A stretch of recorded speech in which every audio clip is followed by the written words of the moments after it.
do this. It's the Real Jonathan Smith Show on Indy Sports Ticket, 1430 AM, 93.9 HD2, and always on the free Indy Sports Ticket app. What's going on? Welcome into the Real Jonathan Smith Show here on Indy Sports Ticket. Thank you for tuning in, no matter how you're tuning in, whether that's on YouTube, Indy Sports Ticket. If you want to head over there and subscribe, if you watch there, hop in the chat and say what's up. If you're watching on X, thank you for tuning in there as well. You can watch there, _ Jonathan Smith, to follow me and watch the show there. You can also listen on that Indy Sports Ticket app. I hope you had a good weekend. I know I did. Got a lot of jump shots up, getting ready for that Dan Dockett shooting contest at the fairgrounds on August 12th from noon to 3. So go sign up for that over at IndySportsTicket.com. The Colts had an okay weekend. Apparently Saturday was pretty rough at their practice. They had a red zone day. Anthony Richardson threw at least one interception. Daniel Jones struggled as well. It wasn't a good day for the Indianapolis Colts quarterbacks on Saturday during that red zone period. Here's Colts offensive coordinator after practice on Saturday talking about Daniel Jones and Anthony Richardson struggling during the red zone day. Red zone, sort of drop back passing practice is always a little bit of a high leverage situation for a quarterback. You drop back 12 straight times in 7-on-7. The defense sort of squeezes those zones. The man coverage is tighter. We're trying new plays. We want to be really, really good at all that stuff. At the same time, these guys are working different progressions and where they can throw certain balls. So we want to go through a practice and be really, really clean. But at the same time, you don't want those guys to avoid sort of working on trying a throw or working on trying to hit a certain receiver in a certain spot, maybe a back shoulder type of throw. So red zone practices, when you sort them up at the end of the year, they don't always end up being your highest production practices, but we do get a lot out of them. It's going to make us better moving forward. There's going to be some things we can coach off of today's tape, but it was an encouraging day because we're working a lot of things that I think we got better at. Colts offensive coordinator Jim Bob Cooter, what a name right there, talking about practice on Saturday. Didn't go very well. And there's some reasons in there for that. It's just drop back passing. The defense knows that you're throwing the ball. And look, man, like when the defense knows that you're throwing the football, that makes it significantly easier. It does. Like imagine like you're playing baseball and you know that whoever's pitching to you, like they're going to throw you a fastball every time. Like eventually you're probably going to get a hit, even if you don't play baseball very often, because you know what's coming. And when you're dropping back and you're throwing the football 7 times in a row and the defense knows what's coming, good luck. Like you're going to struggle when that happens. The other thing, which Jim Bob Cooter alluded to right there, was when you're in practice, like you're trying new things. Like you were supposed to test your limits whenever you're making throws in practice.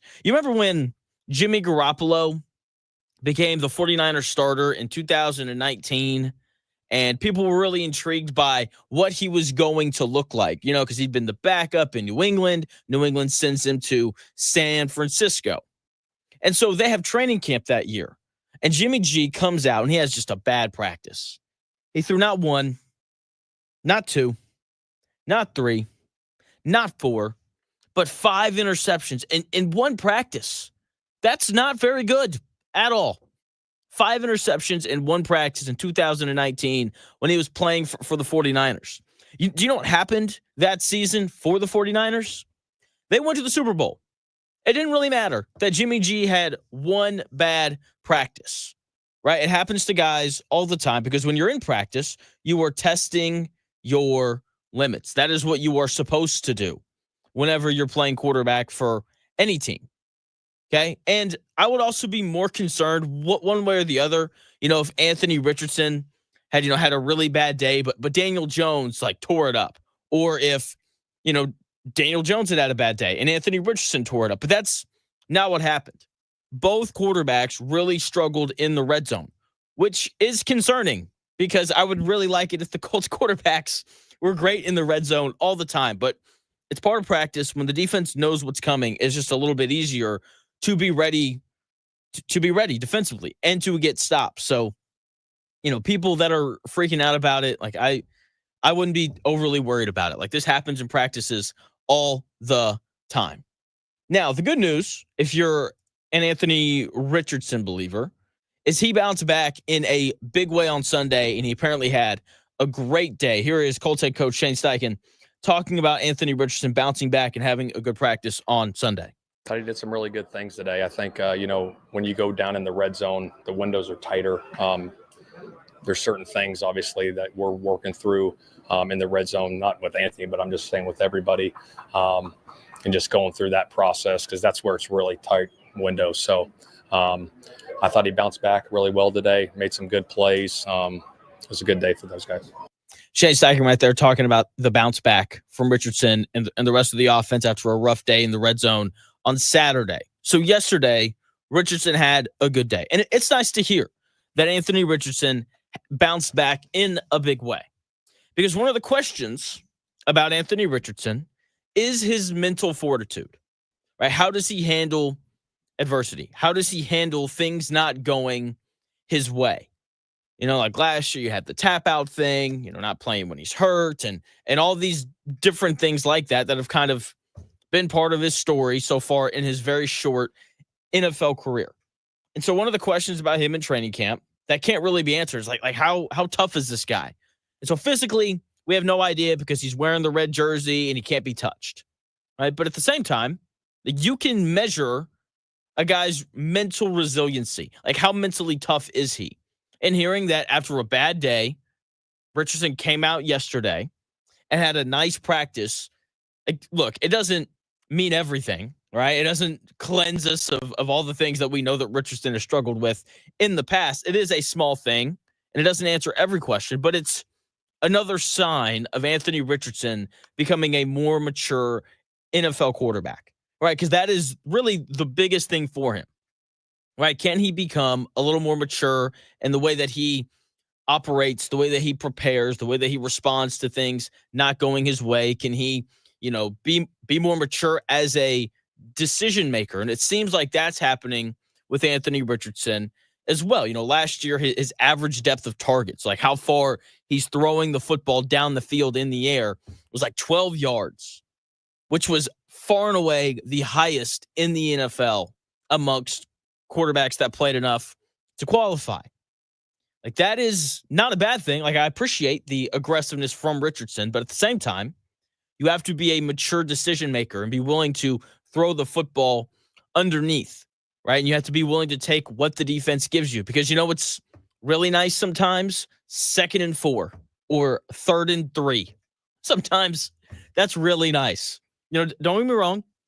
Watching him throw the ball 70 yards in the air and drop it into the breadbasket that Alec Pierce is holding, that's nice and that's fun and it's entertaining. If we get that like once a week, though, that's more than enough. It's more than enough for me. Okay, like you have to be able to complete passes, that aren't 30 yards down the field because the majority of passes thrown are going to be not 30 yards down the field. So we're slowly kind of seeing, because look, it's training camp. Like it's hard to buy into everything that happens in training camp, but it seems like we are seeing the development of Anthony Richardson slowly happen, right? Apparently his decision-making has been much better. He's not constantly forcing the ball down the field, bouncing back after a bad day. Like that's another good sign. Look, I'm not saying that he's going to be the starter. I'm still on record. I still think that it's going to be Daniel Jones because one training camp can't really, it doesn't prove everything or it doesn't disprove everything that we've seen from Anthony Richardson these last 2 years with all of the struggles that he's had. But based off of the reporting, which can feel a little biased sometimes, it seems like he's kind of starting to figure things out, which is a good thing, right? Like, that is what we should want for the Colts, right? We should want Anthony Richardson to figure things out because if he does, then maybe, just maybe, the Colts have a guy who can play quarterback for them for the next decade.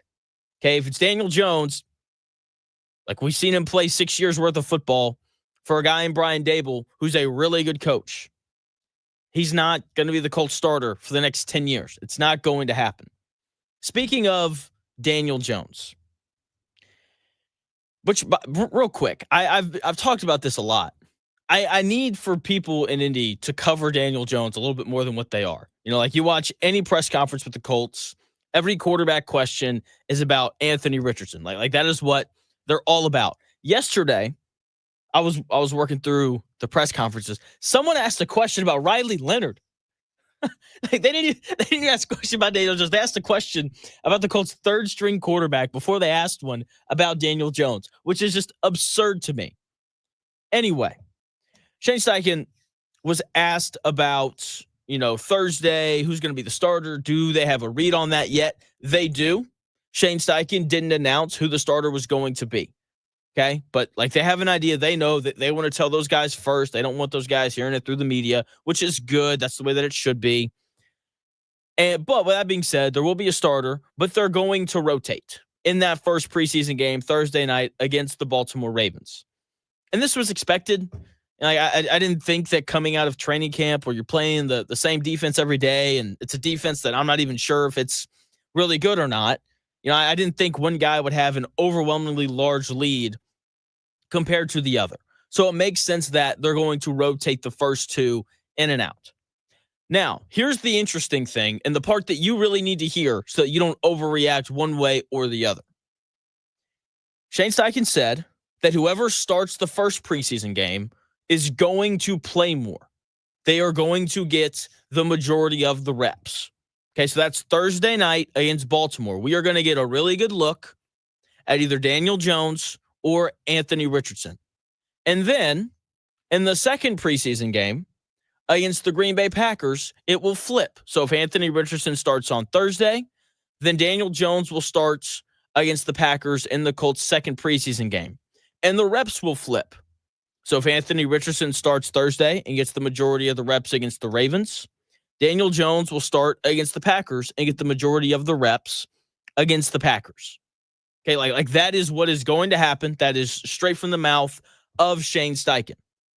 Now, this is what I would like to see. This is what I would really like to see. I would like to see one guy be awful, and I would like to see the other guy come out and be great.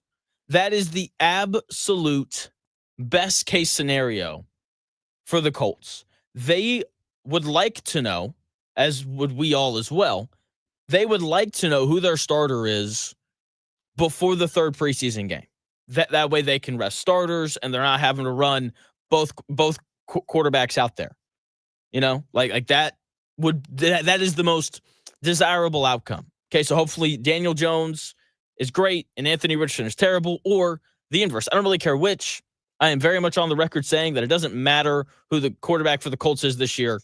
They're not going to be very good. That's just the very simple reality of it. So we're getting closer, right? We're going to find out a lot tomorrow about, the Colts and kind of what the quarterback's situation looks like as they're going to have their first joint practice, right? They're going to play against the Ravens, a team that really kind of expects to be, competing for a Super Bowl. And if you look at the personnel on their offense and defense, they absolutely have the personnel to do that. So we're going to find out a lot. Tomorrow, Wednesday, we're going to have Zach Pirles on. He's going to be at the joint practice. So we're going to get a nice little first-hand account of who looked good and who didn't. So we're slowly getting to a point where we can watch real football and we can learn real tangible things about Anthony Richardson and Daniel Jones, right? Because practicing in Westfield's cool, right? There's value to it, right? Like you're learning some things about your quarterbacks, but you're not learning everything. You're not learning everything because you really don't know how good this Colts defense is until you go out and you play someone else. I know we're obviously all hyper focused on Daniel Jones and Anthony Richardson and who's going to look good against, the Ravens and the Packers and all that kind of stuff. We're going to find out a lot about the defense as well, right? Like you're going up to Baltimore to face Lamar Jackson and Derrick Henry and that really good offensive line and Zay Flowers. We're going to find out really, really quickly how good or bad this Colts defense is. And hopefully it's good. I am going to be a little wary of how they look against Baltimore just because Lou Anarumo is obviously coming over from the Bengals. He played the Ravens a lot, so he's got a good grip on what that offense likes to do. I think that gives the Colts a slight advantage, even though you could argue that the Ravens know how Lou Anarumo wants to play defense. So while I'm very excited about hearing how the Colts offense looks with Daniel Jones and Anthony Richardson, it is equally as important to find out how good this defense really is, right? And by the way, we finally heard about the defensive line, right? Shane Steichen was finally asked a question about the defensive line. Lou Anarumo, he talked to the media. He talked a little bit about this defensive line as well. So I've got audio on that. But when we come back here in about 4 minutes, before I play that audio on this Colts defensive line, Shane Steichen talked a little bit more about evaluating quarterbacks and how they kind of weigh practices versus joint practices versus preseason games. I've got Shane Steichen talking about that when we come back here in about 4 minutes.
If it's in today's sports world, it's here. The real Jonathan Smith Show on Indy Sports Ticket 1430 AM, 93.9 HD2, and always on the free Indy Sports Ticket app.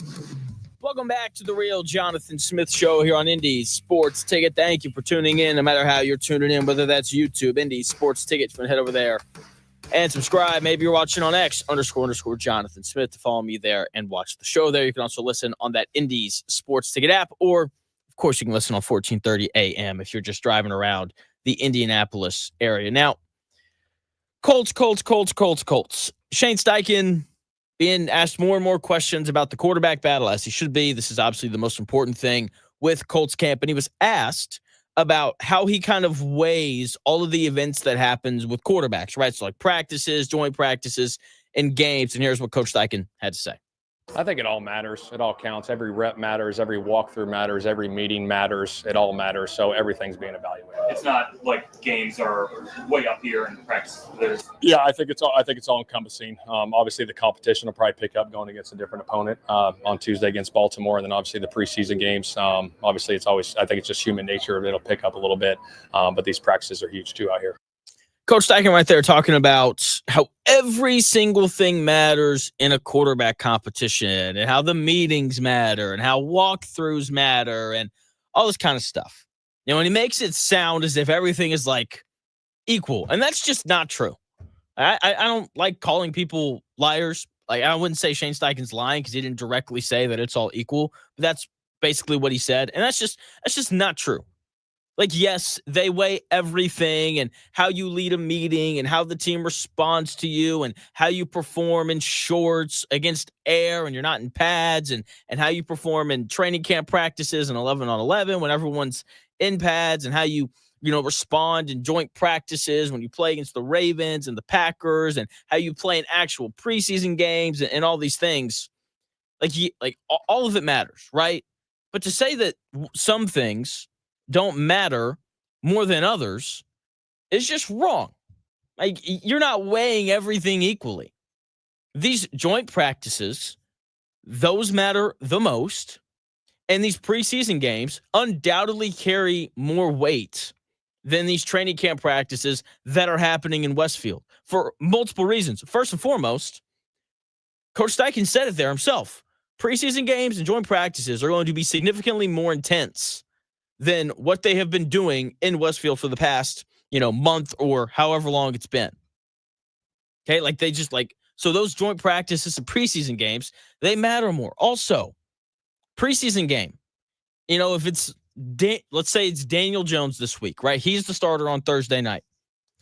If he trots out there with the Colts first string and they're playing against the Ravens second string, which is probably what's going to happen, and Daniel Jones looks great, like, that shouldn't matter as much if on Tuesday Daniel Jones played, with the Colts once against the Ravens once, and he really struggled. Like, that should matter, right? So, like, these joint practices and these preseason games matter more, maybe not significantly more, but they definitely matter more than the practices in Westfield that are going on right now.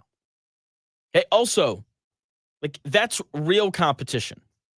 Like, the practices and the games against the Ravens and Packers, like that is real competition. In terms of the Ravens expect to win the Super Bowl this year, or at least get there, and the Packers expect to make the playoffs and win a playoff game. Those are the expectations for those two teams. And the team that practices in Westfield, yeah, that is not the expectation for that team. That team's like, can we win 9 games and maybe make the playoffs? Like, you are not only playing against different people, but you're going to be playing against better players and better teams in the Packers and the Ravens. It 1,000% matters more what Daniel Jones and Anthony Richardson do and the rest of the position battles going on. It 1,000% matters more how you perform against the Ravens and the Packers and those joint practices and preseason games than it does how you're performing in Westfield. It 1,000% matters more. And for Shane Steichen to not say that is just insane to me. Also, credit to Shane Steichen here. We finally heard about the defensive line. We finally heard about it. Someone finally asked about it. And here's what Shane Steichen had to say about a defensive line unit that had a pretty good night the other night. Phenomenal. They were in the backfield a lot today. They had a ton of sacks there. I let it play out a little bit just to get the drill going. But those guys are rushing hard. Latu had some really good rushes. Quiddy had a good rush. Those guys are doing a great job. Shane Steichen right there talking about Latu and Quiddy Pay having some good rushes. And I'm just glad that we finally heard about this defensive line. We hadn't heard a peep about the Colts defensive line for the majority of training camp. It's just crickets. Outside of one tweet that I saw about Leatu Latu from a Colts reporter. And it was concerning, right? Because this needs to be an area of strength for every team in the NFL if they want to win football games. You have to be able to rush the passer, and you have to be able to generate a push from your defensive line in order to stop the run. And the fact that we weren't hearing about any of that was concerning. And even Shane Steichen's clip right there, and look, it's only 12 seconds, and it's Shane Steichen, right? And he doesn't say a ton ever. But I have talked quite a bit about the lack of depth on this Colts defensive line. And what'd you hear Shane Steichen stay right there? Leatu Latu, going to be a starter. He had some good rushes. Quiddy Pay, also going to be a starter. He had a good rush. That's not enough. I need more than one good rush from Quiddy Pay. And I need to hear about some of the depth. I haven't heard a peep about JT Tuimoloau, the Colts' second-round pick this year, a guy who's going to play a decent amount of snaps backing up Quiddy Pay and Leatu Latu. Haven't heard a peep about him. Okay, I have heard more about, what's his name? About Justin Wally, the third-round pick out of Iowa State, than I have JT Tuimoloau. Haven't heard anything about Samson Abukum. How does he look coming off of the torn Achilles? Haven't heard anything about Tyquan Lewis. How does he look coming off of, elbow surgery last year? Haven't heard anything about Isaiah Land. I've heard a little bit about Grover Stewart, but it's not really about him playing well. It's like individual plays. Grover Stewart threw Jonathan Taylor to the ground, and Jonathan Taylor got upset. Leatu Latu had to separate them. Yeah, that's it. Haven't heard a peep about DeForest Buckner. That may be because they're not practicing him a ton because he's an older, more established player, right? And so they're not playing him as much. Like that makes sense. Haven't heard anything about the backups that are going to play defensive tackle this morning. Like, have you heard anything about Neville Gallimore? I haven't. You heard anything about, I'm going to butcher this name. Have you heard anything about Adetomiwa Adebawore? You heard anything about him? Probably not, because if you had, you would remember that name. Haven't heard anything about any of the backups, any of the depth. Haven't heard anything about a guy that the Colts used a second-round pick on in JT Tuimoloau. And that is incredibly concerning. Okay, like the starting group looks fine on paper. Quiddy Pay, solid edge rusher, eight sacks last year, 8.5 sacks 2 years ago. Leatu Latu, all the advanced numbers are great, but eventually, that has to turn into sacks. DeForest Buckner, people love, he's had 6.5 sacks or more the last 4 years. It's like, that's not very many. Grover Stewart had a pretty good year last year. So, on paper, the starting, 4-down linemen for this Colts defense look good. But the depth, it's lacking, to say the least. And if you're not going to have depth, then you better have a stud. And Leatu Latu is supposed to be that stud for the Indianapolis Colts this year. That's what he's supposed to be. And Lou Anarumo was asked about Leatu Latu earlier in the week. Yeah, he's been consistent. I think a guy that's, on the ascent. And, as I mentioned the other day about him, he wants to be great, and he has all the ability to do that. So just a guy that's honing in on his techniques and responsibilities, and he's done a great job. Lou Anarumo talking about Leatu Latu right there. And It's nice to hear that he's being consistent. Right? That's what the Colts need from him this year. Right? He's got to be a consistent force off the edge for them to have a chance to win some games this year. Because like in the final 2 minutes of the second quarter and in the final 2 minutes of the fourth quarter, when the Colts have a 4-point lead, like he's got to be the guy that ends games. He has to be the closer for the Colts. That's what he has to be. Because I like Kwity Paye. Kwity Paye is a nice dude. It seems like, 16 and a half sacks these last 2 years. Like those are solid numbers. He is an okay pass rusher. But going into year 5, I don't expect for Kwity Paye to go from, a guy who's going to get you eight-ish sacks a year to all of a sudden making a leap and getting 11 sacks this year. Like I don't expect that from him. And I think it's unfair to expect that of Kwity Paye. Like he has shown us the last 4 years what he is, a good run defender and a decent pass rusher. He's not a double-digit sack guy. He's not that. Leatu Latu has to be that guy. When you were the first defensive player taken in the NFL draft, like you have to be good. You have to be. And so I went back and I wanted to look at Dwight Freeney and Robert Mathis's numbers from their second years in the NFL. Like what is a reasonable request of Leatu Latu? Dwight Freeney in his second year with the Colts had 11 sacks. Robert Mathis had 10 and a half sacks his second year with the Colts. And I went for Leatu Latu to be around those numbers. If you were the first defensive player taken in the NFL draft, you should be a double-digit sack guy your second year in the NFL. So can he get me 9.5 to 11, 12 to like 11 or 12 sacks? Can he do that for the Colts? Because if you told me today that Leatu Latu was going to finish the season with 10 and a half sacks, I would instantly feel significantly better about this Colts defense and how they're going to perform during the year, right? Because if you're not going to have a lot of depth, you better have a double-digit sack guy. And right now, it appears that the Colts don't have a lot of depth at edge rusher or defensive tackle. And it's just they don't have much. So someone has to step up and be a dude. DeForest Buckner is fine. I don't think he's great. Kwity Paye, talked about him. Grover Stewart, more of a, run-stopping defensive tackle, which is good because you do need those. Leatu Latu has got to be the guy off the edge who on 3rd and 8 makes a play to get your defense off the field. That has to happen this season. It has to. It has to. No way around it. When we come back here in about 4 minutes, we're going to flip sides of the ball, right? There's a lot of talk about, who's going to play quarterback. I think we know who the top 3 receivers for the Colts are going to be this year. It's going to be, Josh Downs and Michael Pittman Jr. and Alec Pierce. Like it's going to be those 3 guys.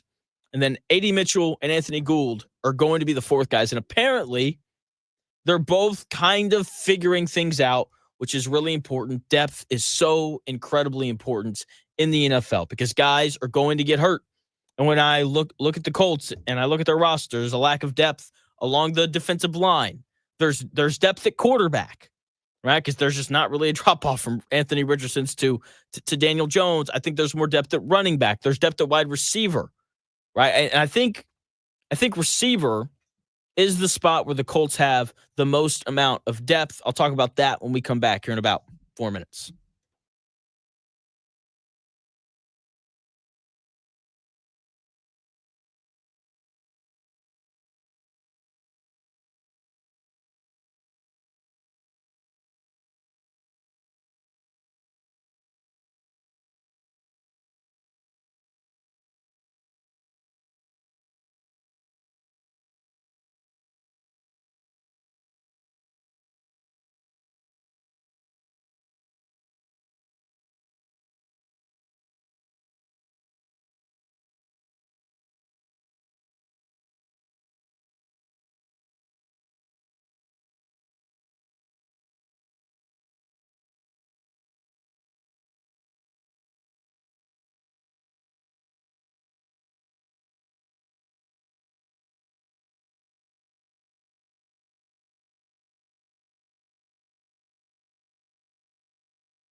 Rockets at noon.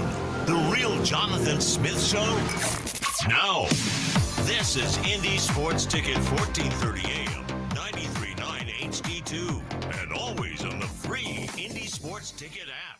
What's going on? Welcome back to the real Jonathan Smith Show here on Indy Sports Ticket. Thank you for tuning in, no matter how you're tuning in, whether that's YouTube, Indy Sports Ticket. Head over there and subscribe. Maybe you're watching on X__Jonathan Smith to follow me there and watch the show there. You can also listen on that Indy's Sports Ticket app, which you can download wherever you find your apps. And, of course, 1430 a.m. as well. Colts wide receivers. Obviously, Michael Pittman Jr., Josh Downs, Alec Pierce. Those are, the trio of starters. And then after that, there is a decent amount of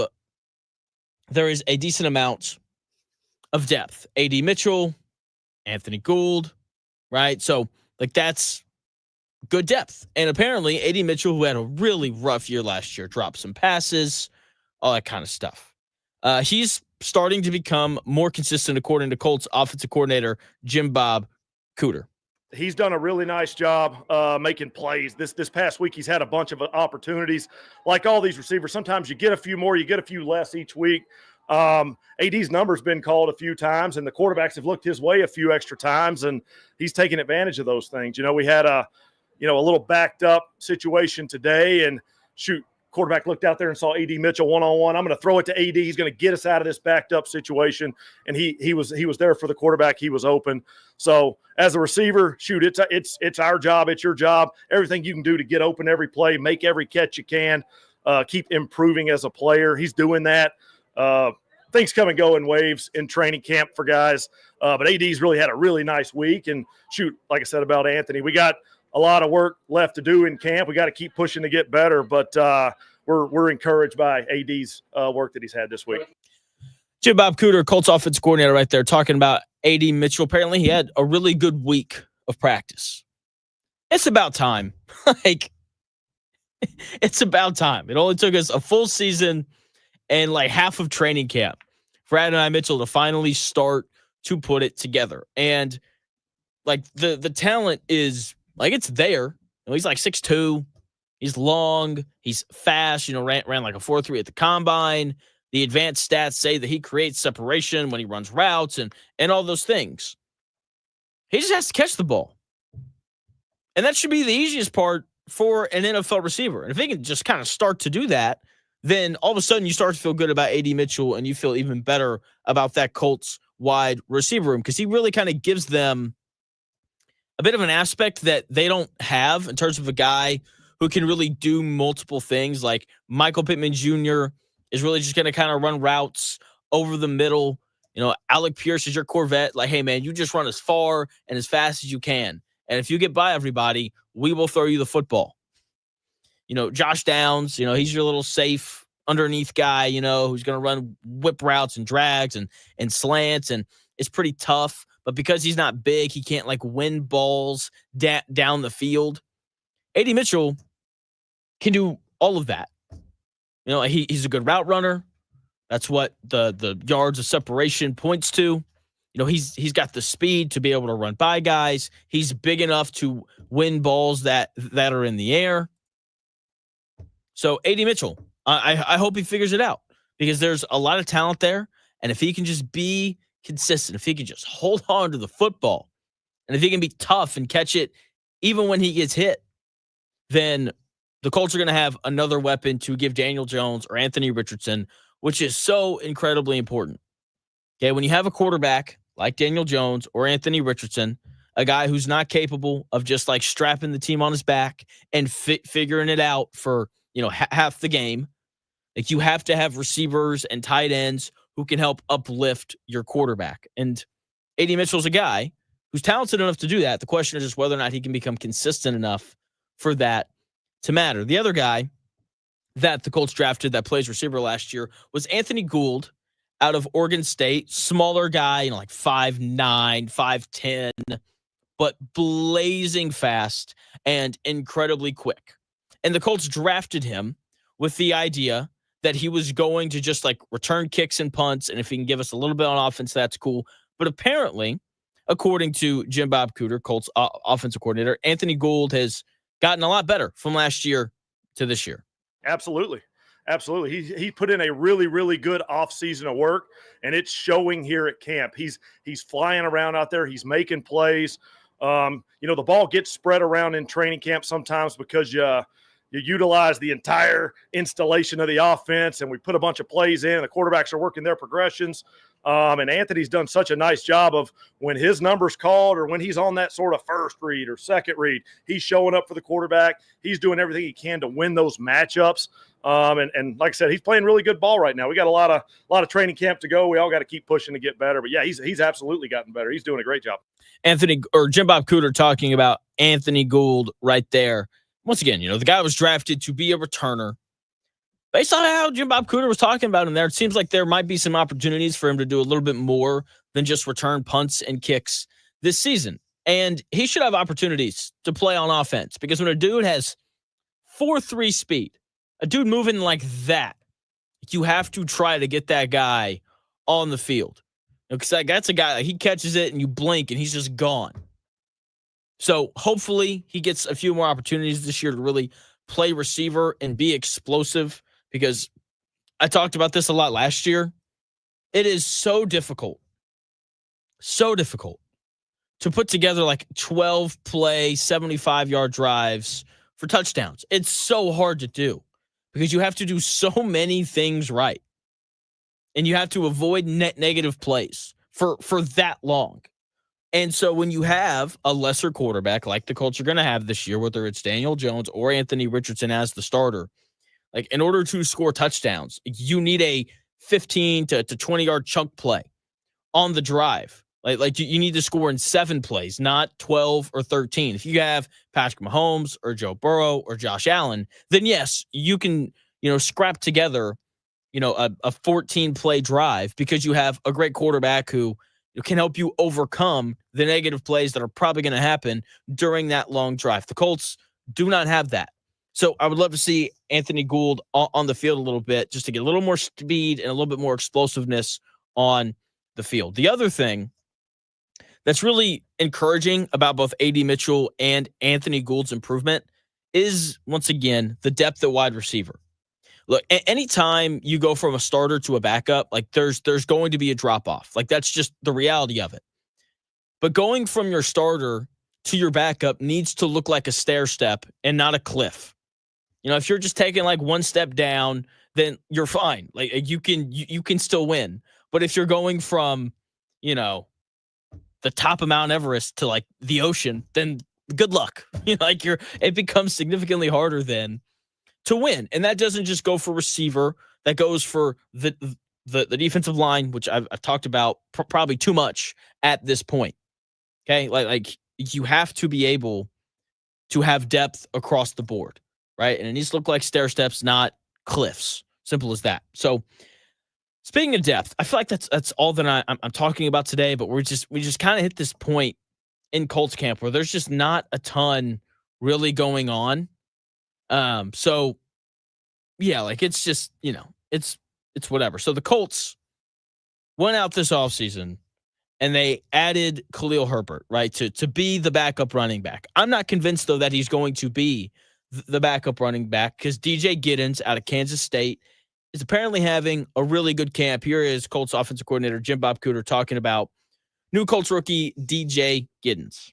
DJ's done a really nice job. He's a young guy who's been put in some different roles maybe than he was in college. Just in the NFL, gosh, you're running the ball, but maybe you're running it from different sides and behind the quarterback. You're running these routes that maybe you never ran in college. You're working different blitz pickup schemes. Oftentimes a young running back has a lot on his plate learning that. It is a little bit different than college. DJ's done a really, really nice job of picking up the offense, picking up his role, and then going out and executing it. And a couple times, and obviously we're not always fully tackling in practice, so as a back, you're not fully getting tackled. But oftentimes he has had a knack in this camp of sort of finding that crease, reading that defense the right way, and sort of working with his offensive line to create yards. So we're real encouraged with DJ. I'm excited to sort of watch him continue trying different roles and different routes and different run schemes within this offense, seeing exactly what he's comfortable with and where he goes from here. Colts offensive coordinator Jim Bob Cooter right there talking about new rookie running back DJ Giddens. So the Colts went out this offseason and they brought in Khalil Herbert because Trey Sermon as your backup running back and Tyler Goodson as your other backup running back. It's just not good enough. It's not good enough for those games where Jonathan Taylor doesn't play because he plays a very physical position. And, like running backs get hurt every year. So it's another position where you need depth. So the Colts go out and they get Khalil Herbert. And Khalil Herbert seems like a fine running back, but there's a reason why he only got 36 carries in 17 games last year. And there's a reason why the Chicago Bears decided to trade him away.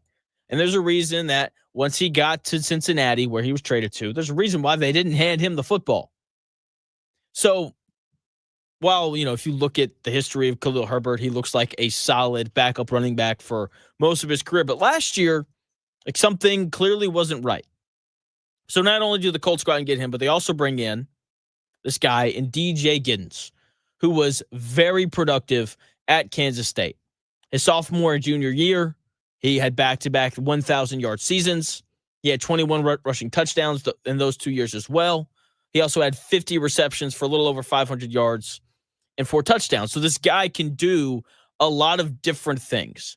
He can catch the ball out of the backfield.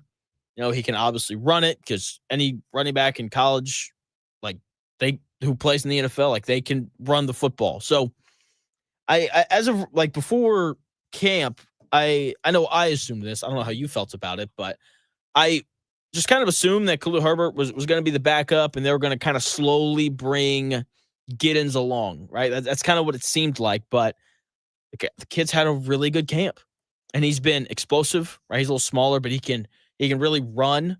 He kind of gives the Colts a different look. Jonathan Taylor's a big back who can kind of do it all. Khalil Herbert's a bigger back who doesn't have the breakaway speed. Giddens does, right? So he gives them a little bit of a different look. I expect for us to see him more than we see Khalil Herbert this season, right? Because it seems like the kid has got a little bit of juice to him, a little bit of juice. Now, Jim Bob Cooter really likes to talk, so I appreciate it whenever he does his, his press conferences, right? Because he talks and he actually says things. And he was asked about having to go up against Lou Anarumo and his defense every day, and I really enjoyed what he had to say about the Colts' new defensive coordinator, Lou Anarumo. Yeah, it's been a different offseason. It's been a different camp. A lot of different fronts, a lot of different coverages, a little more tight man coverage, a little more some different pressure packages that we're working to pick up. Lou's done such a nice job over the years of really giving offenses fits in the NFL. And, we're seeing that full defensive install right now. We're having to get ready sort of for a brand new collection of problems that he causes every day when he installs stuff. So we're out there working on our stuff. He's working on his stuff. And, he's allowing different guys to work different things, whether it's maybe a center who's seeing different fronts or a receiver who's getting a little more tight coverage. All that stuff's really, really good for us. So it's been a different camp for our offensive guys and our offensive coaches sort of attacking that scheme or trying to, sort of figure out the nuances of that scheme, which I think is going to be really good for us as we get to the season. I'm excited about it. Colts offensive coordinator Jim Bob Cooter right there talking about Lou Anarumo, the new defensive coordinator of the Indianapolis Colts. Now, I loved hearing that response. The biggest thing, the Colts are going to be multiple, right? They're going to do multiple things. They're going to play zone. They're going to play some tight man. They're going to switch it up on defense. And that is going to be one of the most refreshing things this season about the Colts. It is. It's like, oh, you mean we're not going to sit back and watch the Colts run the same cover 3 matching zone defense that they ran pretty much every game of the Gus Bradley era? That's just going to be so nice. And on top of it, from a practice standpoint, you heard Coach, Jim Bob Cooter right there say it. When you see something different every single day, that makes you better.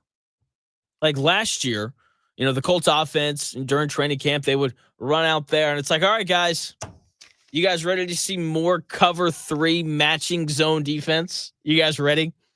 We're not only going to see that today, but we're going to see it every day of training camp.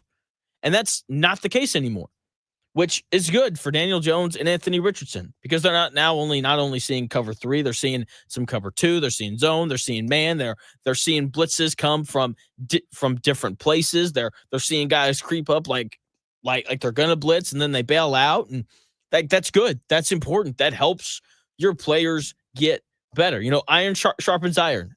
Every athlete's favorite saying. Competition makes you better. Chris Ballard's new favorite saying this year.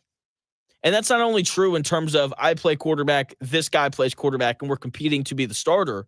That's also true in, hey, I have to block DeForest Buckner every snap. That's not fun. But hey, that's going to make me better. If you're A.D. Mitchell, it's like, oh, wow. Now instead of Jalen Jones being our best corner, I'm matched up on Charvarius Ward, a guy who was the best cornerback on the team that played in a Super Bowl. Like, that makes you better, right? It's part of why, Nick Saban won so many games at Alabama. The best receiver in the country and the best cornerback in the country played against each other every single day in practice. And then you run out and then you play, Vanderbilt, and it's like, oh, practices were harder than this, right? That matters so much. It does. And so hopefully a new defense is helping this offense come along a little bit more than what it did last year. When we come back at the top of the hour, 11 o'clock, some other NFL news going on. Micah Parsons requested a trade last week. I do want to talk about that a little bit, just because it's an interesting thing that's going on. Luka signed an extension as well. So I've got a take based off of that as well that I would like to share with you when we come back here in about 4.5 minutes.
This is the story of the one. As a safety manager at a manufacturing plant, he does everything he can to keep his coworkers safe. From finding ways to reduce risks to keeping safety supplies in stock. And for that, he relies on Grainger. Grainger offers a broad range of quality products and next-day delivery, so he can always play it safe. Call 1-800-GRAINGER, click Grainger.com, or just stop by. Grainger, for the ones who get it done. You need parts? O'Reilly has parts. Get one free set of brake pads when you buy 2 brake rotors. Upgrade to Brake Best Select pads for just $10. Or upgrade to Brake Best Select Pro or import direct pads for just $20. Product availability. Just one part that makes O'Reilly stand apart. Restrictions apply. See store for details. O'Reilly Auto Parts.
Let's do this.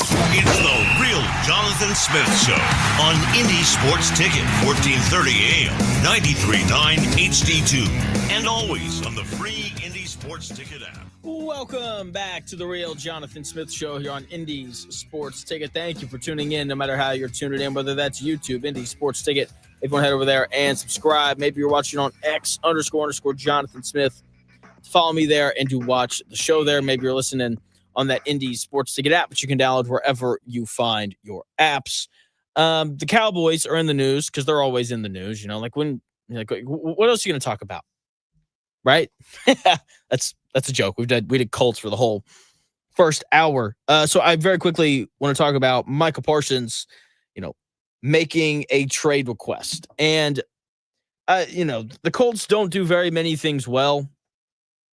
And because of that, Colts fans haven't had to go through this. But usually when you draft like great players, usually like 3 or 4 years into their career, they want a big extension.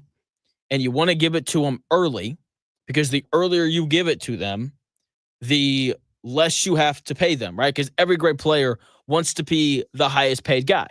So part of why this Micah Parsons thing has taken so long, and part of why the Trey Hendrickson's thing has taken so long in Cincinnati, because both guys want to be the highest paid players at their positions. And in order for that to happen, one guy has to sign a deal first, and then the other guy will sign his deal, and then he will be the highest paid. Okay, like that. That's part of why this stuff is taking so long. And just like for me, the Cowboys handle stars like a chef cooking with no oven mitts. Like a chef with no oven mitts, they touch a hot pot, they pull something out of the oven. What happens? The chef drops it and he burns himself, right? Every time one of the Cowboy players like get hot, right, and they're going to go for a whole bunch of money, like the Cowboys find a way to drop the ball. It happened with Emmitt Smith. He sat out games, and then Jerry Jones was like, "Fine, whatever you want. I'll pay you. You're just probably the best running back in the NFL right now, him or Barry Sanders.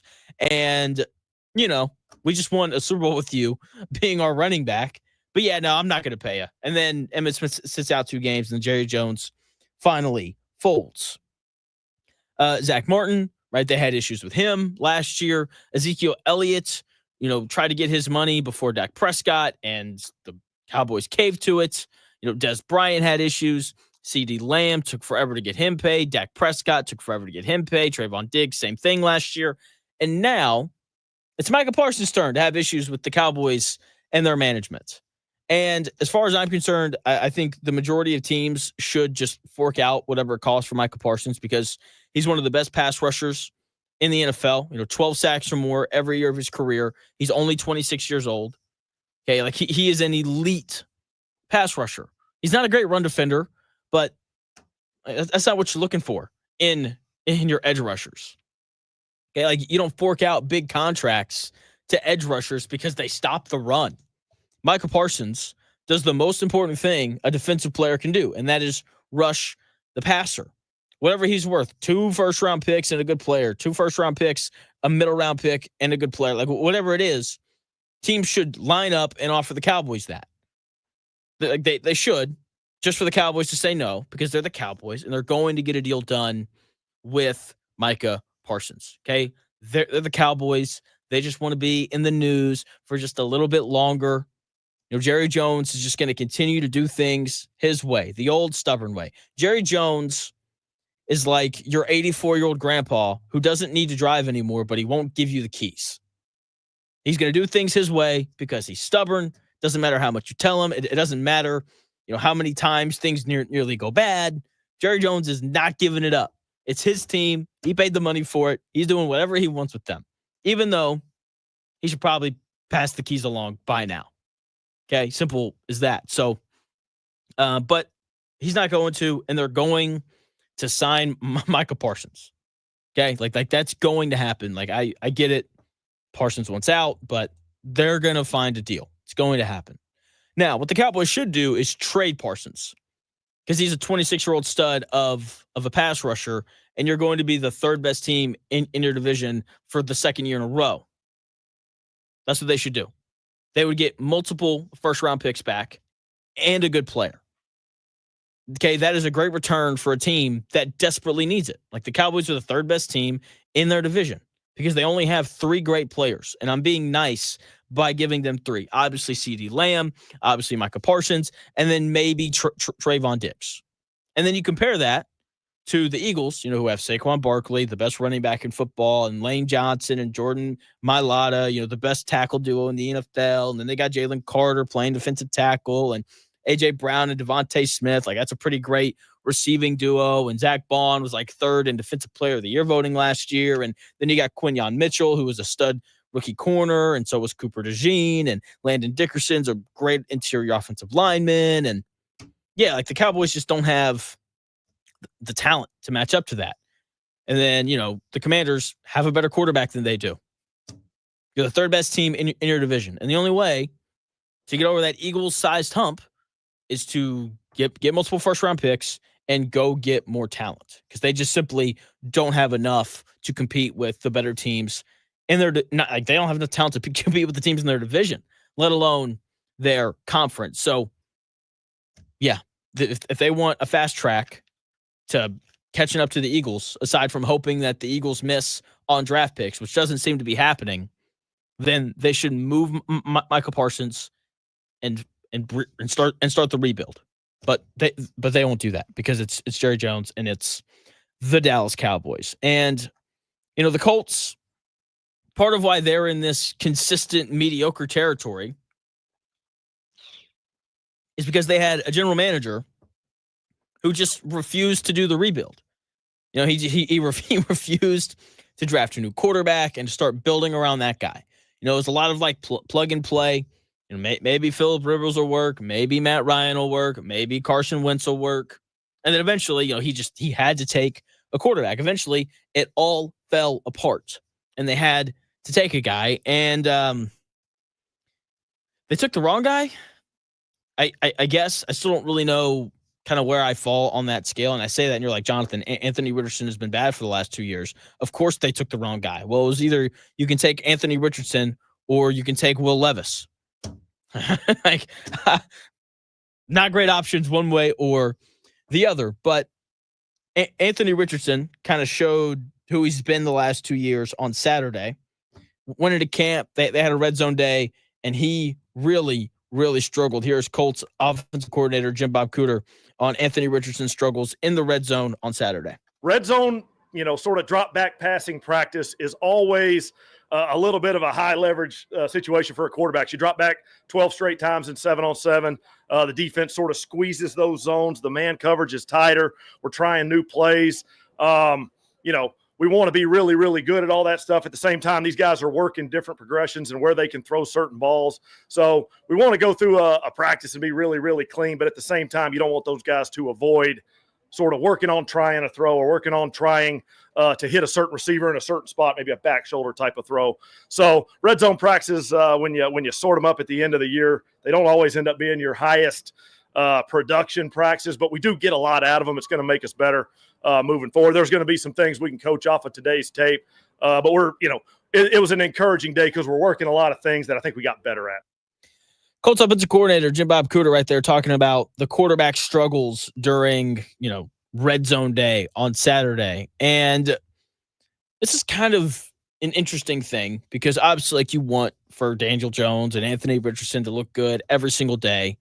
But at the same time, when you're running a pass play and the defense knows that you're running a pass play, it's going to be tougher to throw the football. The defense is like, all right, they're throwing it again, and we know that they're throwing it again. Like, that gives the defense an advantage. It just does. And so, like, that's part of why they struggled. You're also, like Jim Bob Cooter said right there, like, you're trying new things in practice, and, like, you're trying to make throws that you maybe don't normally make, and you're trying to work on, like, throwing it to a specific guy and all that kind of stuff. So, like, it changes things up a little bit. And so I don't think it really matters that much that they both struggled. Like, do you remember when Jimmy G was traded from New England to San Francisco? And he was, the starting quarterback, and he goes out in this one training camp practice and he throws 5 interceptions in one practice. 5 interceptions. That's a lot. And then that same year, he took the 49ers to a Super Bowl. So one bad day from the Colts quarterbacks, I don't think it really means that much.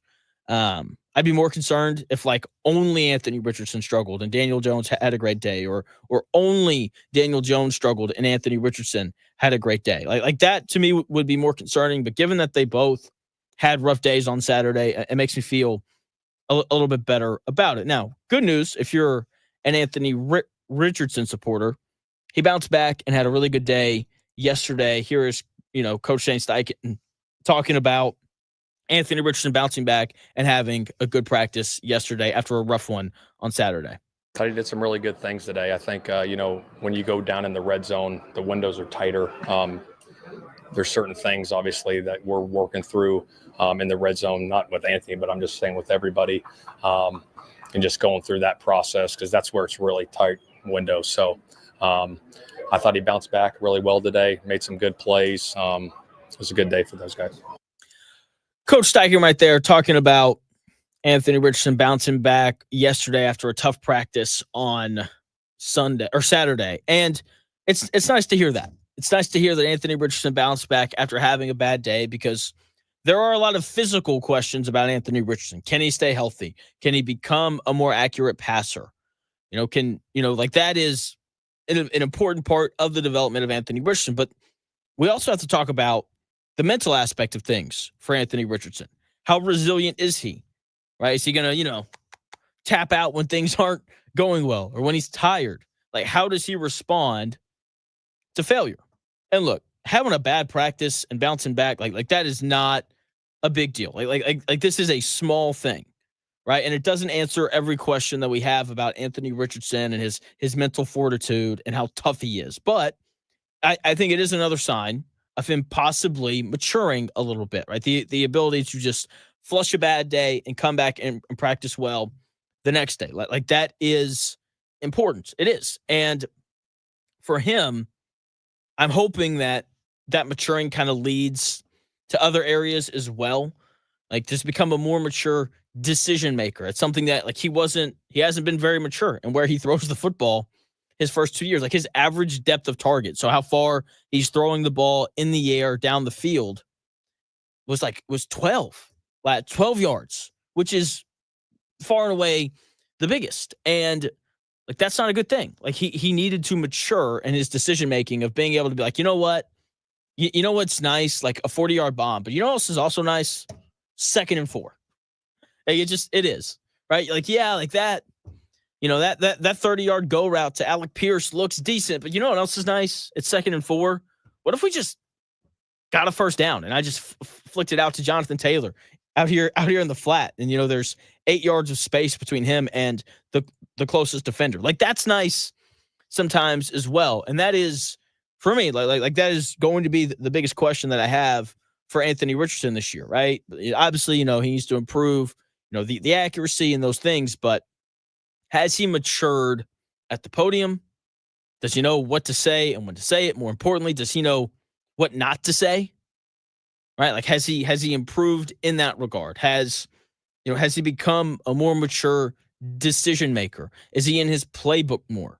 It's all of the really non-physical things that to me matter a little bit more than the physical stuff, because like you can, it's much easier to correct physical mistakes than it is to correct mental mistakes. And that's always been true. Like you can become a more accurate passer. Like we've seen it happen to guys over time. The question is mentally, can you process the game properly? Do you know how to lead a team? Do you know how to, speak to your teammates? Like, do you know how to do those things? Because those are every bit as important as Anthony Richardson's ability to throw a 7-yard out route on 3rd and 6. So hopefully he's maturing. He's his 3rd year in the NFL. It kind of feels like it's past time, probably. So we'll see. That is, to me, the most important thing with Richardson this offseason as we get ready for the season. And we're close.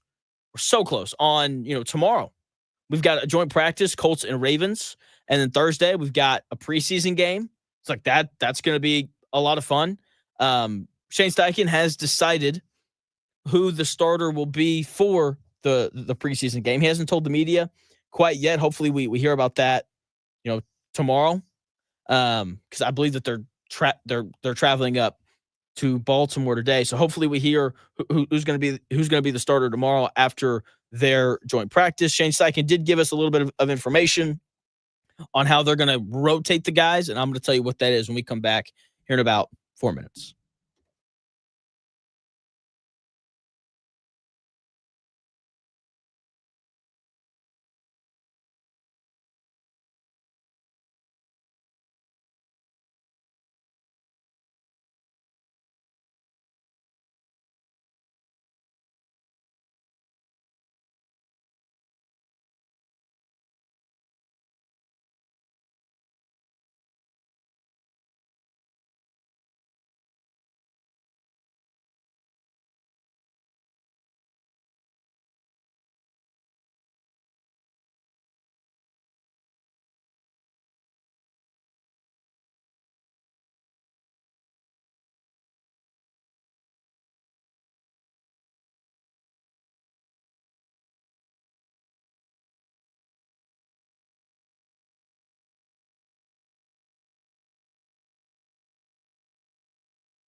may one day be a must-listen for sports enthusiasts.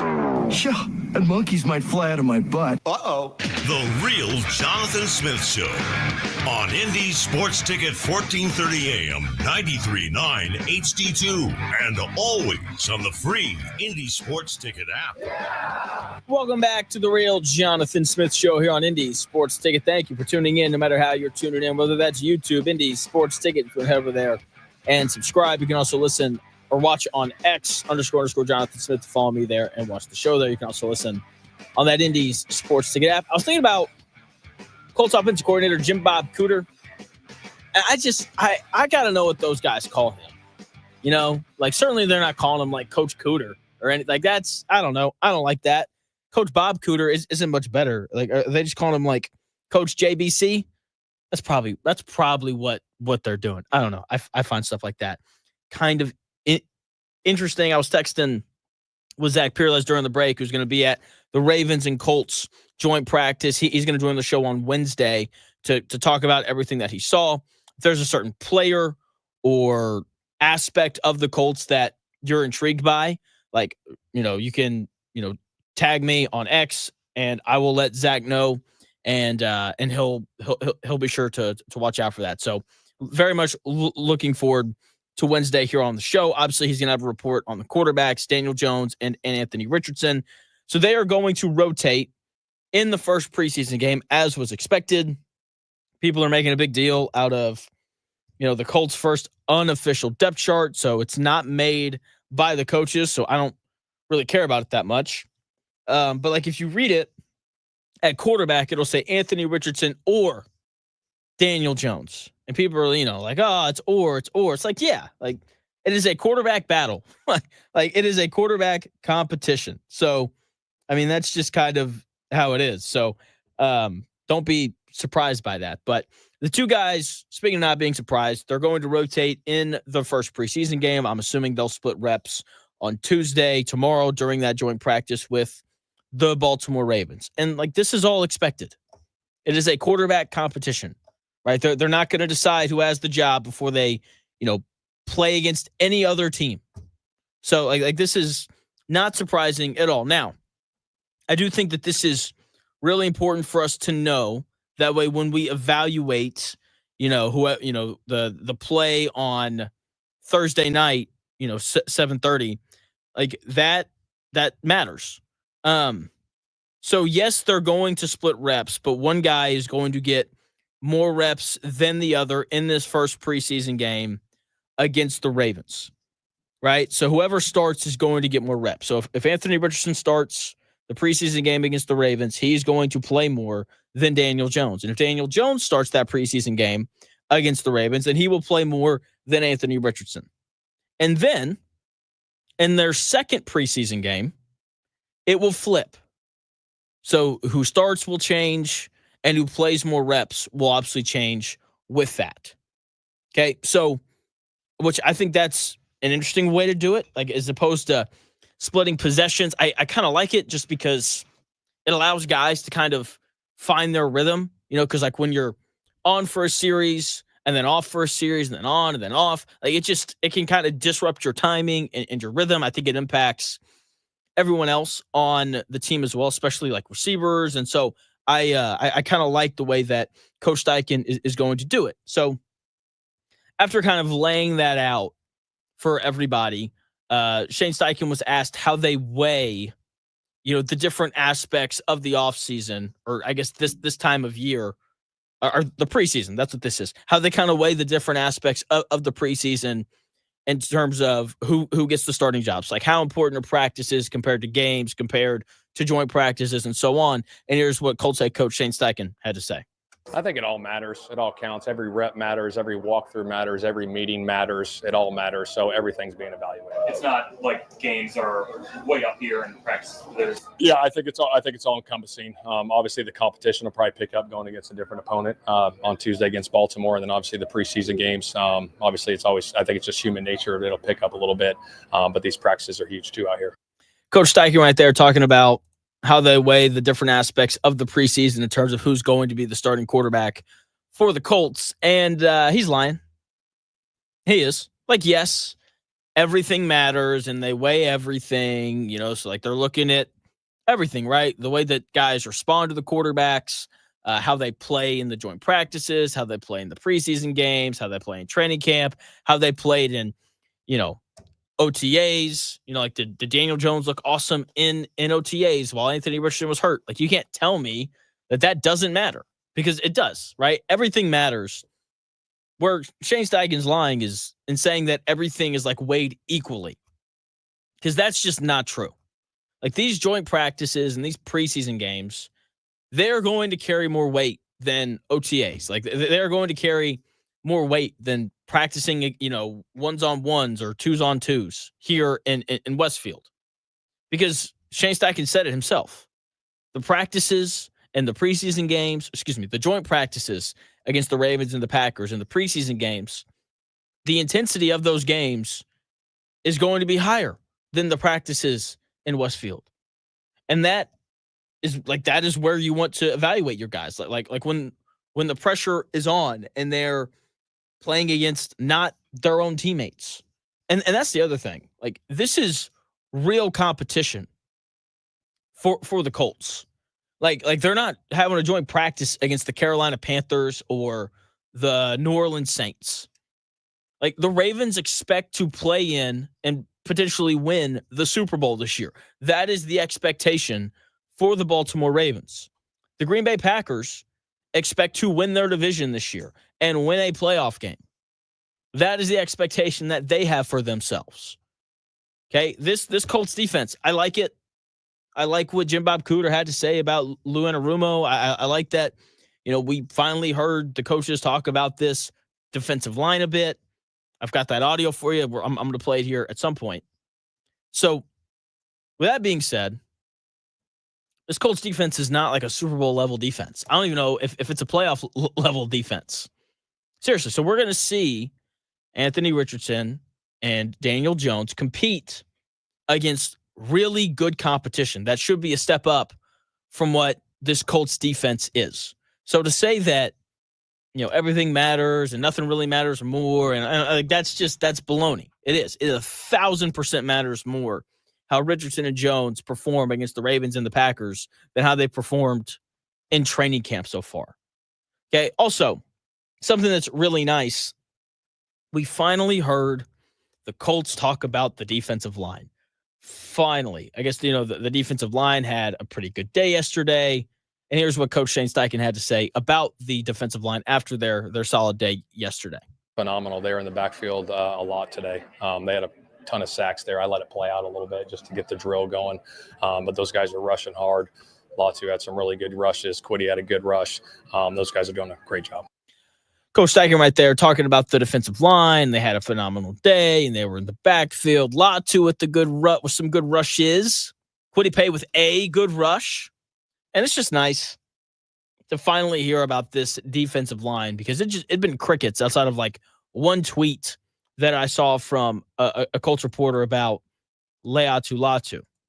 So it's just, oh man, it's just nice to hear about it, because it was concerning for me. So it's like if the defensive line was dominating, if Latu was having a good practice, like, we would be hearing about it, and we weren't. And so it's nice to finally hear something positive about this defensive line. And, I've talked quite a bit about the lack of depth on this defensive line for the Colts and how problematic it is for them. And I'm glad that Latu had a couple good rushes, and I'm glad that Quiddy Pay had a good rush. But that's not enough. It's not. Like, I haven't heard about any of the backups for the Colts. Haven't heard a peep about JT Tuimoloau, a guy that the Colts took in the second round, and a guy that is going to probably be a backup guy who's going to play real snaps for the Colts this year. We've heard more about the Colts' third-round pick, Justin Wally, than we have their second-round pick. That's concerning. Haven't heard anything about Samson Ebukam. How does he look coming off of that torn Achilles? Haven't heard anything about Tyquan Lewis. How does he look coming off of the elbow surgery that he had last year? Haven't heard anything about the guys backing up Grover Stewart and DeForest Buckner. Neville Gallimore. Haven't heard a peep about him. Adebawore. Haven't heard a peep about him. And like that is so concerning because like you need depth along your defensive line. It's part of why the Eagles were so dominant last year. Like they were just churning those dudes out. Like, okay, here's 5 more. Here's 5 more. Here's 5 more. Good luck, every team that we play in the playoffs. That's where we're at. And it's just like there's just not enough. It's just not enough there in terms of depth. And that is going to be a major weakness from the Indianapolis Colts this season. Right? And, depth in the NFL, when you go from your starter to your backup, it needs to look like a stair step. Like when you look at this Colts wide receiver room, like the depth is stair steps. Like if I go from Michael Pittman Jr., let's say that he misses a week.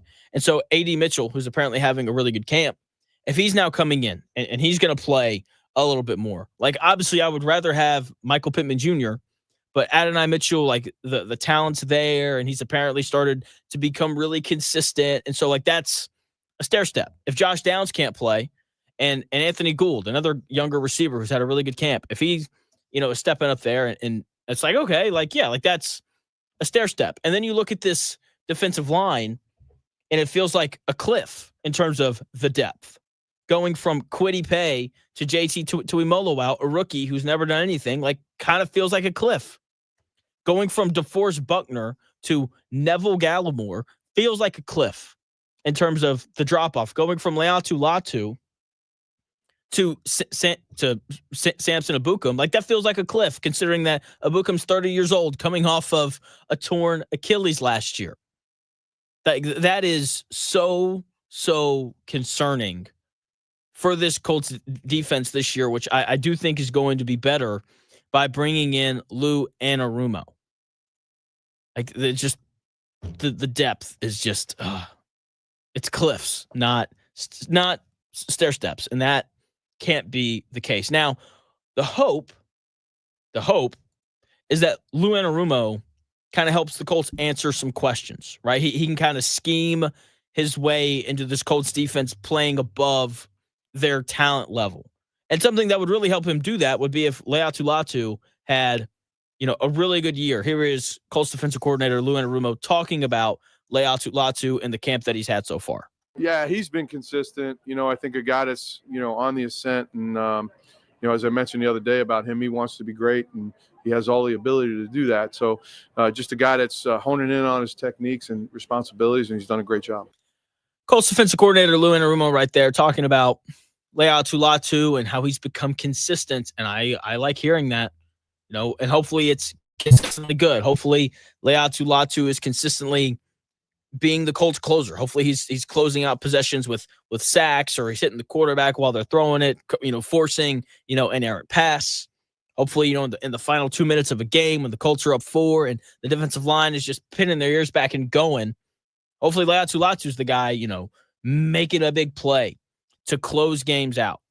And so it's nice to hear that he's being consistent, but he's got to be a little more than consistent. He has to be a consistent force off the edge for the Colts to have a, good defense this year. Because if you don't have a lot of depth, then you better have a lot of top-end talent.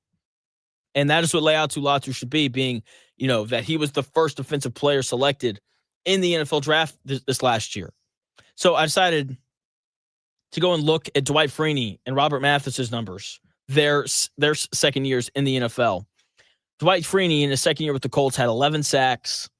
Robert Mathis had 10.5 sacks in his second year. Leatu Latu should be around those numbers. Freeney and Mathis were playing when teams didn't throw the ball as much as they do now. Like Latu's going to have more opportunities to get sacks because of that. And so he should be a guy that gets somewhere between 9.5 and 11 sacks this year. That's kind of what I expect from him. And if he can do that, then I would immediately then feel significantly better about this defense, because you have to have a consistent pass rush if you're going to win games. And Kwity Paye, he's going into his 5th year. Okay, he is a solid at best pass rusher. Okay, 16 and a half sacks last year. Excuse me, that's not true. 16 and a half sacks the last 2 years. Let's correct that. So, that's about 8-ish a year. Like, that's okay. Like that'll get you, somewhere around like 25th in the NFL in sacks. Like, he is a decent pass rusher, right? Going into year 5, I don't expect for Kwity Paye to make some big leap where he's going to, rack up 12 and a half sacks this year. Like, that's not going to happen. Laiatu Latu, if anyone's going to make a leap, it's him.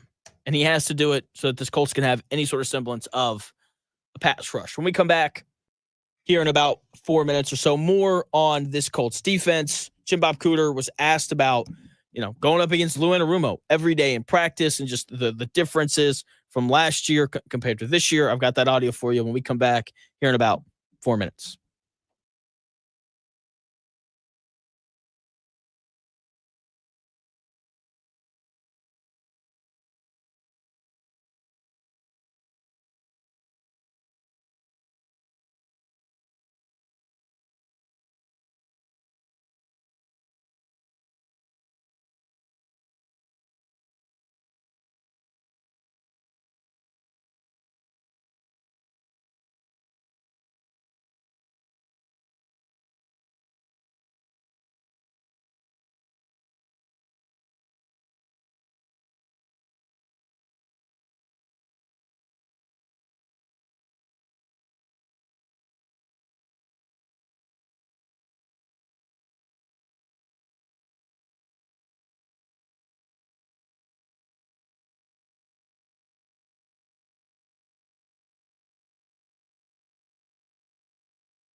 The best takes.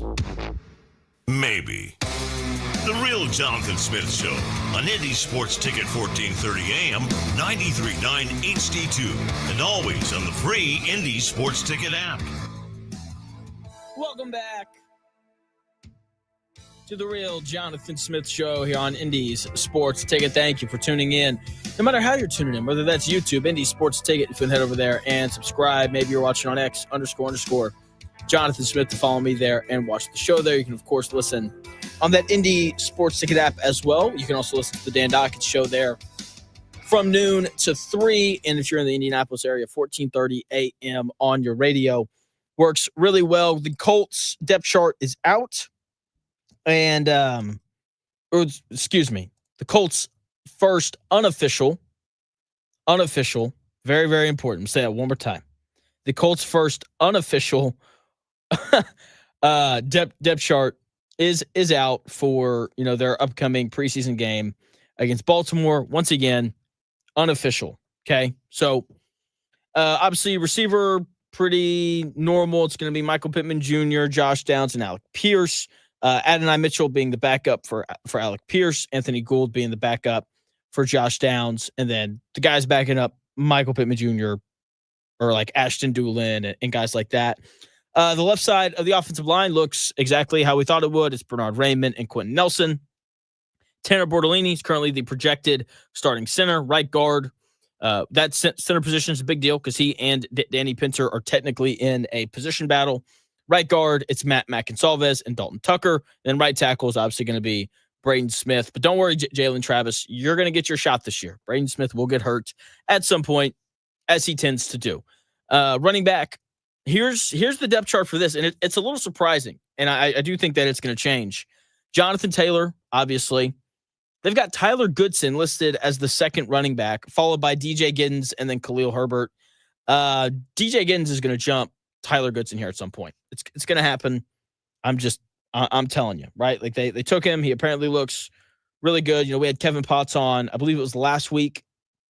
He said that, DJ Giddens has all the tools to be one of the 5 best running backs in this draft class, not in the NFL, in this draft class. So, if he can just kind of figure it out a little bit, and it seems like he is. Here is Colts offensive coordinator Jim Bob Cooter talking about Giddens and just how good of a camp he's had so far. DJ's done a really nice job. He's a young guy who's been put in some different roles maybe than he was in college. Just in the NFL, gosh, you're running the ball, but maybe you're running it from different sides and behind the quarterback. You're running these routes that maybe you never ran in college. You're working different blitz pickup schemes.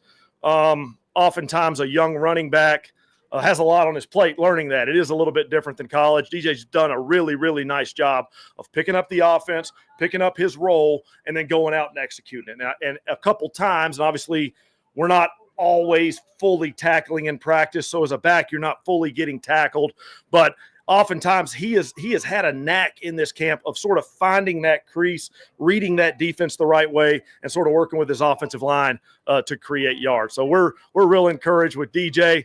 I'm excited to sort of watch him continue trying different roles and different routes and different run schemes within this offense, seeing exactly what he's comfortable with and where he goes from here. Colts offensive coordinator Jim Bob Cooter right there talking about DJ Giddens, who is, as of right now, listed as the third running back on the Colts depth chart, but I do think he makes that leap to be the Colts backup. Just had a really productive career when he was at Kansas State. Back-to-back 1,000-yard rushing seasons. During that time, he also rushed for 21 touchdowns. He also had 50 receptions for a little over 500 yards as well. So a guy who can do multiple things. It is an adjustment, right? Playing in the NFL, like as Coach Jim Bob Cooter said right there, you're running some slightly different routes. The blitz pickups are a little bit different. They're tougher because you're blocking NFL dudes instead of these college guys now. So it's just a little bit different, but I do think that by the end of the year, he's going to get the majority of the backup running back carries, which is really important because Trey Sermon and Tyler Goodson as the 2 backups last year for Jonathan Taylor wasn't great. So hopefully Giddens is able to come in and bring him a little bit more juice as the backup running back. Defensively, Zaire Franklin's back. All the Colts fanboys are just overjoyed Like I just can't wait for Zaire Franklin's next podcast. It's going to be great. Can't wait to hear how hard the rehab was and all that kind of stuff. So we're going to find out a lot about this team coming up tomorrow when they do their joint practice against the Ravens. Not just the offense. I know that is the thing that we're all very, very excited about. Who's going to look good at quarterback and how's the offensive line going to look? How's Mac and Salvez going to hold up at right guard? And, Braden Smith, how's he going to look? And all that kind of stuff. Very, very, very important. But the defense is equally as important, right? Like we're going to get to see this defense play against an elite quarterback, something that they haven't done in this training camp. Like, how do they look against Lamar Jackson? We're going to learn, I think, way more about the defense tomorrow than we are the offense. And I am excited to watch, Lou Anarumo this year coach this Colts defense. It's going to look vastly different. Here is Colts offensive coordinator Jim Bob Cooter talking about practicing against Lou Anarumo every single day. Yeah, it's been a different offseason. It's been a different camp. A lot of different fronts, a lot of different coverages, a little more tight man coverage, a little more some different pressure packages that we're working to pick up. Lou's done such a nice job over the years of really giving offenses fits in the NFL. And, we're seeing that full defensive install right now. We're having to get ready sort of for a brand new collection of problems that he causes every day when he installs stuff. So we're out there working on our stuff. He's working on his stuff. And, he's allowing different guys to work different things, whether it's maybe a center who's seeing different fronts or a receiver who's getting a little more tight coverage. All that stuff's really, really good for us. So it's been a different camp for our offensive guys and our offensive coaches sort of attacking that scheme or trying to, sort of figure out the nuances of that scheme, which I think is going to be really good for us as we get to the season. I'm excited about it. Colts offensive coordinator right there talking about practicing against Lou Anarumo every single day. And look, I don't know if this Colts defense is going to be good this year. If I had to bet one way or the other, I would bet that it's going to be slightly below average. But one thing that is going to be really nice and really just refreshing watching the Colts play this year is watching the defense not just line up and copy and paste the same defense over and over and over and over and over again. Lou Anarumo is going to switch it up. You heard Coach Jim Bob Cooter right there at the end, showing, different fronts, and sometimes they're in man, and sometimes it's tight man, sometimes they're in zone, sometimes it's bump and run, sometimes they're playing off, and so on and so forth. Like the Colts defense is going to give teams multiple looks. Like the Colts are going to go into their bye week in week 10, and they're going to come out against the Kansas City Chiefs. And, Lou Anarumo is going to have been in the lab cooking up some new defenses to throw at the Chiefs. Like that bye week is actually going to be somewhat of an advantage for the Colts going into that game against Kansas City. Because when you have Gus Bradley, you go into the bye week and say, all right, guys, you guys rest up. More cover 3 matching zone defense next week. Can't wait. With Lou Anarumo, it's like, no. We're going to install this new blitz package. Oh, no, we're going to shift this formation just a little bit to give everyone else for the rest of the season a slightly different look. Like the difference in the defense, I think, is going to be so nice to see. And the other thing is it's helpful during training camp. As Coach Jim Bob Cooter said right there at the end, seeing a different kind of defense every day makes you better. If you're a center, right, and you're having to help with, protections and stuff, and you're seeing different fronts and different blitz packages, and you're trying to identify who's coming and who's not, and all that kind of stuff, like that makes you better. It pushes you. Like you've heard, Chris Ballard's new favorite saying is competition. We need more competition. He, every time you put a microphone in front of his face, that's all that he says. And like you do grow and you do benefit and you do get pushed a little bit harder whenever you're in direct competition with somebody, right? Like Daniel Jones and Anthony Richardson competing for the starting quarterback job. Like they are pushing each other to get a little bit better because they know that if they don't play better than the other guy, then they're not going to get to play. They're not going to be the starter. Okay. The other thing though, and where competition really pushes you, especially in football, is when you're playing against other great players. like part of why Alabama used to beat the snot out of people every year when Nick Saban was there was because, the first corner taken in the draft was defending the first receiver taken in the draft every single day. And guess what? When you were consistently competing against other great players, that is really how you get better. Okay, like that's how you get better. Like I'm willing to bet that AD Mitchell has gotten better this offseason and during training camp and during OTAs and all that, because last year when he showed up, Jalen Jones was the Colts' best corner. I like Jalen Jones. He, did something to his hamstring. I hope he's back soon. He had a good year last year. With that being said, Jalen Jones is not as good as Trevarius Ward. So if you're a young guy like AD Mitchell and you're walking out there and like Jalen Jones is guarding you, then like it's easier to get open. But when it's Trevarius Ward and you're having to work and you're having to like mentally try different things to get open, like that makes you better. So that is the one thing that I think is also beneficial that hasn't really been talked about enough for this Colts offense. Like when Gus Bradley's there, you're playing that same cover 3 matching zone defense every single day. But now, because it's Lou Anarumo, you're seeing not just a cover 3 matching defense. Like I'm sure that Lou Anarumo is going to run it sometimes, but he's also going to play some man. He's also going to, play cover 2, and he's going to switch it up and show the Colts offense different things throughout training camp. And then once we get to the season, same thing. He's going to show these different teams not just the same look every single down. So that to me is one of the things that I'm very much looking forward to this upcoming NFL season for the Colts. How does Lou Anarumo and his defense, how much does that impact the games, right? Because I get it. Like we're all very focused on Richardson and Daniel Jones. And that is by far the most important thing going on in Colts camp. Who's that starting quarterback going to be? But the defense, how does it perform? How does the personnel align with what Lou Anarumo wants to do? Like those are very, very important things that have to be figured out as well. So tomorrow, big day. Colts, Ravens, joint practice. And then, of course, Thursday, preseason game number 1, 7:30, NFL Network. Can't wait to see. We should hopefully find out tomorrow who the starter is going to be for that Thursday night game.